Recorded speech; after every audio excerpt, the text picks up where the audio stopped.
Welcome back to Damn Parenting. I'm Eva, and every week we unpack what it really takes to raise third culture kids in the Netherlands, balancing the joys and the chaos and the unique quirks of life in the land of windmills, stroopwafels, and an education system most countries dream about.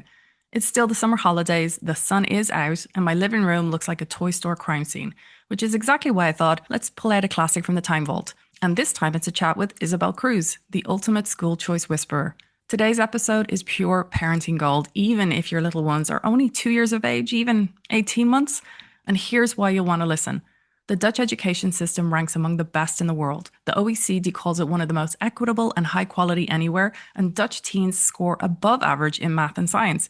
And that's where Isabel's coming in. She's not just a teacher, she's the ultimate school choice guide for international families. She runs workshops that walk you through the process and answer your questions and help make choosing a school something you might actually enjoy without the last minute stress. And yes, I've been to one. So if your child is anywhere from 18 months up, grab a drink, step into the sunshine, and let's dive in with Isabel Cruz.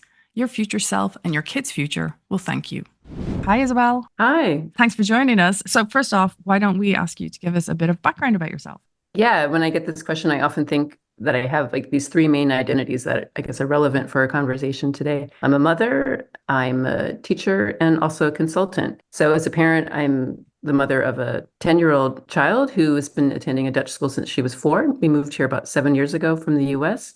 As a teacher, I started my teaching career in New York City, where I was a teacher for 13 years. And I always worked in public schools in the city in very different types of schools, very diverse, actually some segregated, very well-resourced, some hardly any resources. Then I moved to the Netherlands, as I said, 7 years ago. When I moved here, I immediately lucky enough to get a job at an international school here as a pre-K teacher, which would be working with 4 and 5-year-olds. And I taught there for about 4 years, and then the pandemic happened. And like many people, I started to reevaluate everything in my life. I decided to resign because I felt like, do I even want to be a teacher anymore? And I decided to take some time off. And in that time, I got really passionate about diversity, equity, and inclusion work. And so I shifted, and now I work part-time as a consultant, working with schools and school leaders, and also with people who are studying to be teachers, all around doing trainings connected to diversity, equity, and inclusion. And with that work, I've also started doing parent workshops around these issues and topics. Through those workshops, actually, the topic of schools always comes up in some form where parents are trying to figure out how to choose the right school for their child based on different priorities or values, or just to navigate the system in itself in the Netherlands, because a lot of the people who come to my workshops are coming from other countries. And so I started doing these workshops about school choice for parents whose children are not in primary school yet, and trying to figure out how does the system work? What is this lottery I keep hearing about? What are the options? Yeah, I've put together this workshop that I offer a few times a year where we go through the system and the choices involved, and also how to figure out what was the right school for your child and your family. Yeah. And that's the reason why I have you on today. Yes. And hearing this, I wish I've had this podcast when I was on this journey. I wish someone sat there with me and explained all this, because I did all the research by myself. And I am lucky enough that I'm coming from a somewhat similar system from Germany, but I still came across some roadblocks, and I was like, how is this going to work? But I did it. But I can see definitely the need for these workshops, and I would have 100% gone. Yeah, but I think also what you're doing with this podcast is really amazing, because I really, as a teacher, I feel really strongly about parent education, and that's what you're providing here. So kudos to you. What an amazing resource for all the families that are listening. So thank you. We're doing our best, but sometimes we're kind of using like Dr. Naomi for our own therapy sessions, or the next person on will be kind of like, hey, can you help us answer these questions for us too? Fortunately, yeah, we should have started this podcast a couple of years ago so we could have had you on to actually help us through our school choices, because both myself and Maren have actually already handed in our paperwork. Me more recently, because I left mine to the last minute. So hopefully you'll be able to help some of our listeners not do what I did and be a bit more prepared. First question is, when should we really start looking at the school registry process? Well, typically in the Netherlands, children start school when they're 4. It's not required, but that's typically when families will send their child to primary school. It's compulsory at age 5 and up. And because children start at age 4, the process, especially in Amsterdam, starts a few years prior to that. And I think if your listeners are coming from other cities, then it's best to investigate their local school system. But for Amsterdam, you start the process when your child is around 2.5. That's when you'll receive something in the mail, an application, a registration form, and a guide to the schools and links to websites and all of that to get started. And then the actual application for primary school will be due around more or less their 3rd birthday, or it's individual by school. So actually, let's get into that then.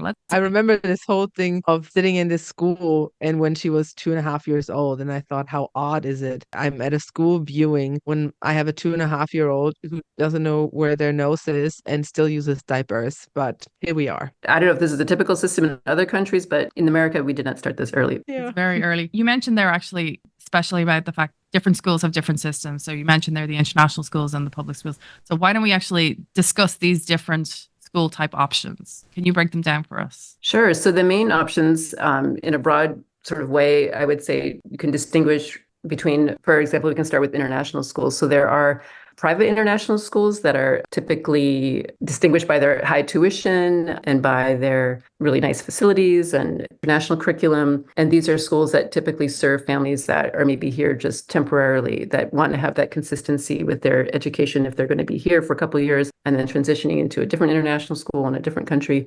So they need that continuity with curriculum and things like that, or language. And then there's also international schools that are subsidized by the Dutch government, which is something I think that's unique to the Netherlands, where because there is such a large population of people coming from abroad to work here, and something that the Dutch government decided to offer because there wasn't enough space, I guess. I don't actually know the whole story behind it, but there is this population of people that are seeking international education that are looking for it to be a little bit more accessible. So the Dutch government subsidizes the cost. And I think the tuition typically is for these subsidized international schools around maybe 6,000 euros a year, more or less. And these are schools that are serving a similar population of people who maybe are here temporarily, but sometimes these families end up staying and their, children might stay for, their whole school career if they, but maybe in the beginning they thought they'd only be here for 3 years and then, 10 years later, they're still here. And those are schools that also follow, those international curriculum. But maybe with the subsidized school, you have a little bit more exposure to the Dutch language and Dutch cultural things because they are schools that are essentially run by the Dutch government. So there's a little bit more connection with the local culture. I'd say another category of schools would be bilingual schools. And this could be like the French school or Japanese school.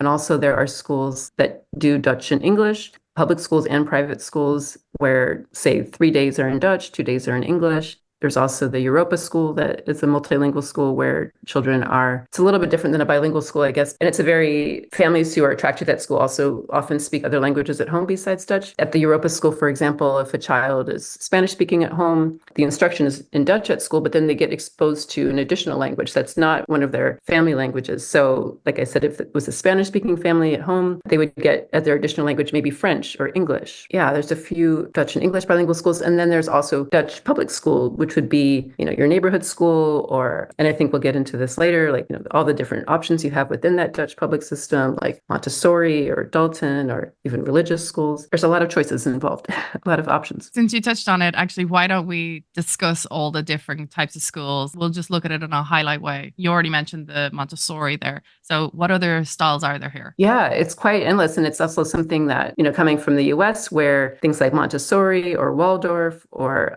religious schools, these are all in the US, would be offered as a private option where you'd pay tuition. And in the Dutch education system, these are all available to everybody for free. So as I mentioned, there's Montessori, there's Dalton, there's Jenneplan, Fry or Waldorf. There are schools that, like I said before, religious, there's Jewish schools, Islamic schools, Catholic schools, Protestant schools, or schools that call themselves ecumenical, which would be a school that wants to celebrate all religions. Yeah, when I do my workshops, sometimes people are a little, maybe because they themselves attended a religious school and maybe they have like their own either positive or negative experiences with that. So people want to know sometimes how religious are these religious schools? Because when you're looking up schools, you can see the affiliation, like it will say, Catholic or Protestant or something And it's good to keep in mind that if a school says Catholic or Protestant or whatever, it might be more part of their past than their present. So maybe 50 years ago, these Catholic traditions were really part of the everyday school experience. And now, present day, it's more just something that's sort of in name only and not so much in practice. Yeah, so that's something, if that's a concern, either way, it's something to inquire about when you're touring a school and ask, like, are you doing biblical studies at the school, or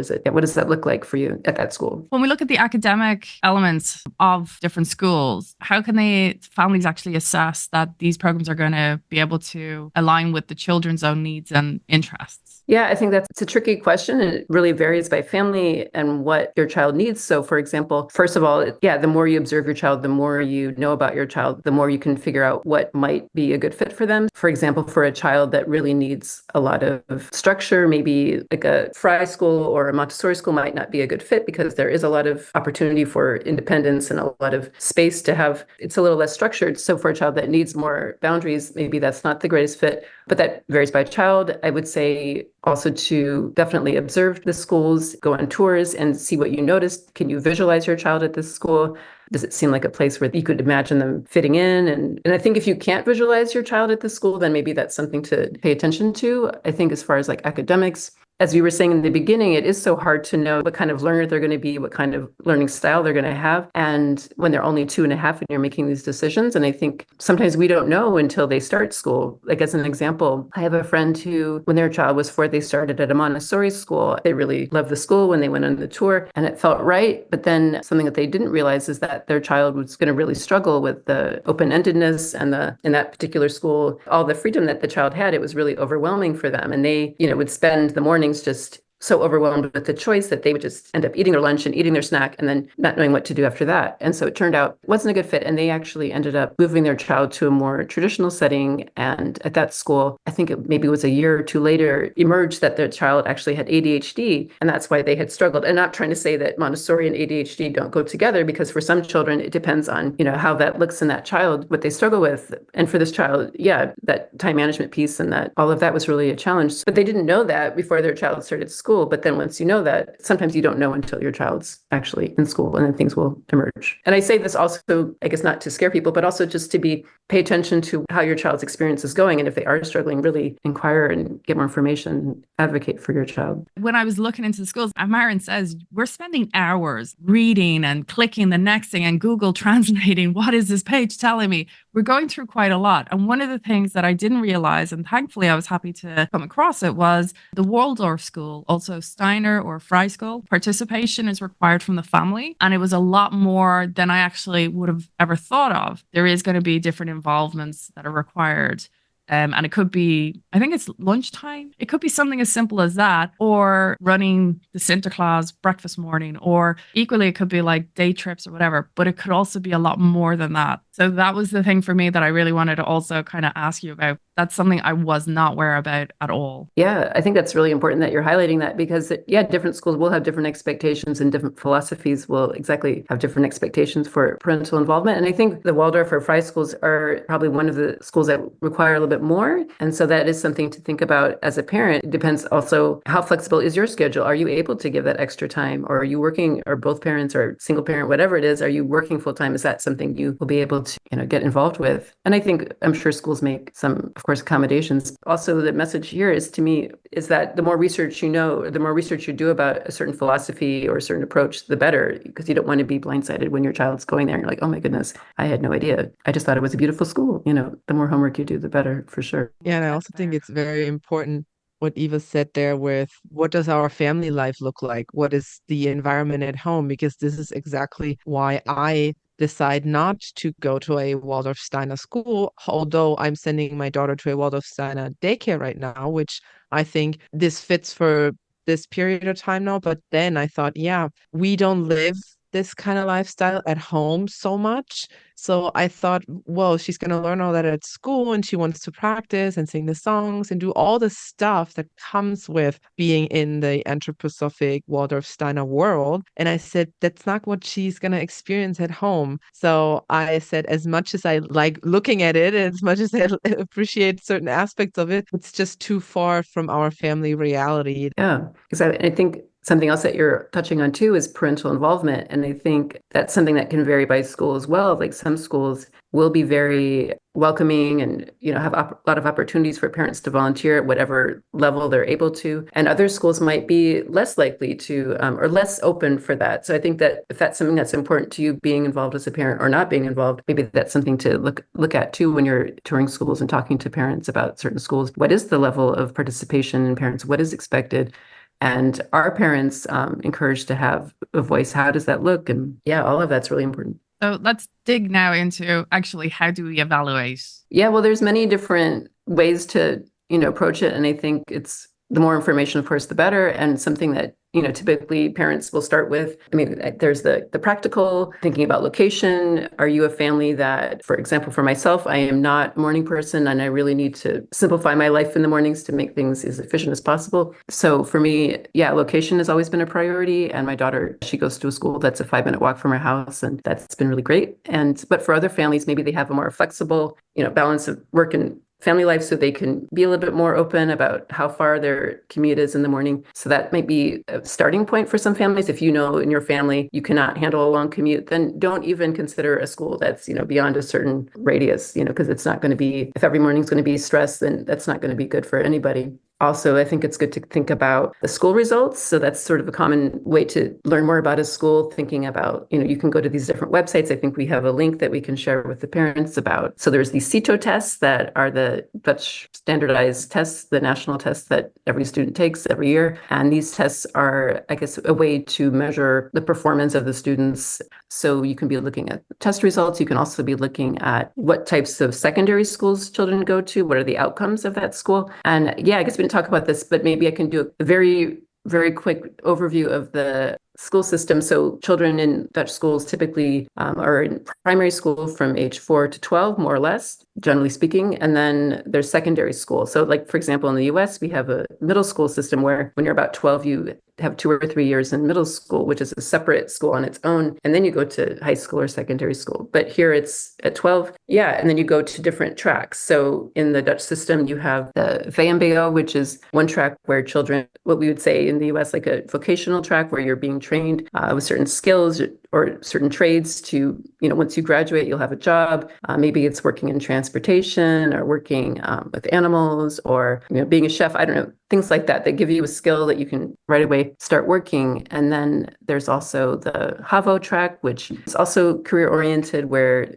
this would be a track where maybe if you want to be a teacher or a nurse, or I think accountant, things like that maybe require a few more years of education beyond secondary school. And then you also have the VVO, which is the university track for students who want to, go deeper into research. Maybe they're, scientists, or they want to study languages, or they want to be a doctor, something that requires a lot more, university and research. So some parents will look at the outcomes of looking at a primary school. What percentage goes to VMBO? What percentage goes to HAVO? What percentage goes to VVO? That can be a guide and I would say, just as a way to look at it, for me, if a school has a really high percentage or all of this, like I've heard a friend of mine in Rotterdam was saying, when she was researching schools in her neighborhood for her child, she noticed that all the primary schools in her neighborhood, nobody was going to VVO. And it was a really red flag that what's going on in these schools that nobody is going there. Because of course, in every classroom, as a teacher for 20 years, I know that every classroom you have children who have all different kinds of potential. So something is happening there. So I would say that if you see in the schools that it's very extreme in one direction or another, that for me is something to question. Even on the other extreme, where if it's a huge percentage of kids going to VVO, for me, that's also a little bit of a concern, because then what is happening at this school? Because I say this only to question, because I know that at some schools, especially in Amsterdam, where it's becoming a little bit more competitive, that there are schools where a lot of the parents are paying for private tutoring. And that's why the test scores, or that's why the results are the way they are. And it's creating sort of an inequitable system, like even more so than it already has been. And there's also some schools I've heard, and I know that there are schools that, because they have these high test scores, and for them, that's, I guess, the goal. But because of that, they will counsel out students who are not performing well and say, well, actually, your child yeah, we can't really help them here. They need to be at a different school. That happens as well. So I would be a little bit suspicious in either extreme. I'm just saying this as a thing to look out for. But I think, yeah, because in every school, there should be representation of all different levels, right? Because children are also different. They learn so differently, and they have different interests and different strengths. And so I think for me, yeah, I just look for a balance, but people might have different opinions on that, of course. So we've discussed about location, we've discussed about numbers. What else should families consider? I think it's, of course, knowing your child. And I think we talked about this a little bit before, but the more you know about your child and their personality, their strengths, their interests, all of that, it's really good to pay attention to that. And, if you know your child, for example, really needs to move a lot. So maybe a program that it's not so restrictive. Not to say, I think the Dutch schools are pretty open about that, but and what else? I would say also it's really helpful to talk to parents whose children go to the school, but also with the knowledge that, every parent will say different things based on their child's experience. And you could have a parent who has two children at that school, and one child has a really great experience, one has a negative experience. I think it's all just about getting that firsthand information. And also, I think actually one thing I tell parents when they're talking to parents to get those stories from people who have their children at the school, to ask them, how does your school handle problems? Because that really tells you a lot about a school. So for example, if a child is being bullied and, the parent goes to the teacher or to the director and says, this is happening to my child, I need your help, or how are you going to support my child? And, one school, they might say, oh my gosh, we really have to address this. We're going to do this, this, and this. And wow, I'm so sorry. Let's solve this problem. And another school might say, well, that's just kids being kids, and, good luck. So when you talk to parents, ask them, when you've had a problem at the school, how did the school solve it? Do you like the way they solved it? Because there will be problems. So you want to be at a school where those problems are going to be handled in a way that feels good for you and for your child. So we're talking about talking to parents. Is there anything else? I think, how else do you think we'll be able to kind of get a feel for it ourselves otherwise? Yeah, I mean, definitely school tours are important if you are able to go on tours. I always strongly encourage people to visit schools, because sometimes we have these impressions of schools just based on what we've heard or what we've seen on the website. And then you go into the school and you're like, oh, that's not what I expected. Or, oh, actually better than I thought. So I think I really encourage, what I say in the workshops is, if you can visit at least 3 schools, I think that's great, because it's nice to have comparison. Because sometimes we have a school that when we see it, we suddenly are challenged with what we had already thought. So I definitely think having comparison is important when looking at schools, just to have that point of reference. And then I guess finally is the admission processes. Yeah, well, I can speak to the system in Amsterdam where, as we mentioned earlier, you get an application in the mail when your child's around 2.5. And then when your child's around 3, you have to submit the registration form. And something important to know is, so on your registration form, you'll have the option to list as many as 10 schools. The advice I always give is to, do at least 5, but 10 gives you more security, I guess, if you don't want any chance of the city deciding on your schools, if the ones that you've chosen are already oversubscribed, and you put them in order of preference. And it's good to know that in Amsterdam, we can apply to any school in the city, but you have priority only at the ones in your zone. And when they're deciding, the algorithm for choosing who gets into what school, first they give priority to siblings who are already at the school, and then they give priority to staff children, so like a teacher or a school leader, and then they give priority to people who live in that zone or catchment area. So that's also something to think about when you're trying to strategize what school. Like maybe there's a school that you really love that's in a totally different neighborhood, but you're not in the zone. So is that a school that's already super popular, and even people who live in that zone don't get in? Then it's not really worth even putting it on your list. If it's already oversubscribed, you're not going to unfortunately have a chance. But so I guess there's some strategy to thinking about how to list your schools. And it's also good to know that whatever deadline your application says, like if it says it's June 8th or whatever, don't miss it, because you only get one chance to enter the lottery. So if you miss it, then that's it. You're never going to get another chance. So I know that you have the choice of either submitting your application online or in person. And for every family, I guess some might feel more secure than the other. So what did you guys do? Did you do your application in person or online? I went to the school. Yeah, I also dropped it in. And honestly, I think online stuff, especially if it's in Dutch, it just freaks me out. And it's like, no, I just rather make sure I've got this done correctly. Yeah, there's something about physically handing something to somebody. And I don't know if I made this clear, but you submit the application to the school. That's your number one school, whatever school you've put on the top. So actually, a question I do actually have for you is, I've heard rumors, again, I don't know where this is, but I've heard rumors that some schools will allow you, like if your child is born in, say, September, October, November, December, they can actually provide you a couple of days that you can come prior with your child so they can kind of come in and get like a feel for it prior to actually starting school, as it were. I feel like that's something it varies by school. So that would be something to ask that individual school, because I don't think there's like a uniform policy. So some schools might offer that as a courtesy, and some schools might say, wait till September. So, but that's also a good point, that if your child has a birthday, because I don't know if we said this before, that another thing that's sort of unique, at least to me, it's unique that children start school right after their fourth birthday. So, for example, if your child's birthday's February 2nd, they're going to start February 3rd. So there's children always starting throughout the whole school year just based on their fourth birthday. But if your child's birthday is like in June or July, often it's recommended that they wait until the following autumn to start, because it's by that time at the end of the year, it's not really a nice time to be a new student in a class full of kids that have already bonded and as a little 4-year-old. Yeah.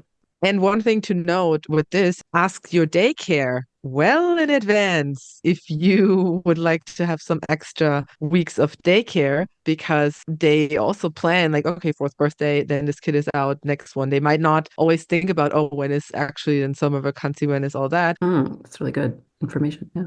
Okay, well, thank you so much. I think you've given us quite a lot. Can you tell us a little bit more about your workshops? Yeah, I do these school choice workshops. I do them in person, online, a few times a year. So at this point, I'm not doing another one until September for people who are trying to understand the system and start that application process for primary school. But I do have a workshop for families that have their children in primary school and families who are not familiar with the system and trying to navigate, okay, my child's in school, now what? Well, okay, that's probably a lot. Like, it's probably I need a snack and lie down level of information, especially if your kids are under the age of 3. But it's all in the best possible way thanks to Isabel Cruz, our very own school choice superhero. If you want more of her sweet, sweet insider knowledge, Isabel has workshops coming up on September the 20th and October the 11th at Monty's World on Centuurbaan in the Pipe in Amsterdam. Spots are limited, so be sure to get in there before someone else swipes your chair. It's basically like hiring your own school Sherpa to guide you through that wild terrain of Amsterdam's school system. Plus, you get to sit in a room full of other parents and think, oh, thank God, it's not just me. You can find her at Consulting Kaleidoscope. Head on over to her Instagram. Keep up to date with everything she's got going on with her workshops. I'll also share on our Instagram page here at Damn Parenting Podcast. And if this episode gave you answers, hope, or even just a new set of questions to panic Google, help me out in return. Tap on the 5-star rating on Spotify or leave a review on your favorite podcast platform. And while you're at it, share this episode with other parents whose kids are hitting that, oh wow, we actually have to choose a school now stage. It might just save them a few stress headaches. Come on over and hang out with me on Instagram. Drop me some suggestions, some rants, or those I thought it was just me parenting moments. I'm here for it all. Because let's be real, this parenting thing is never-ending adventures. Pregnancy, birth, babyhood, toddler, school applications, and it's all just before lunchtime. So tell me, what do you want to hear about? Because whatever's around the corner, I'm tackling it with you. Till next time.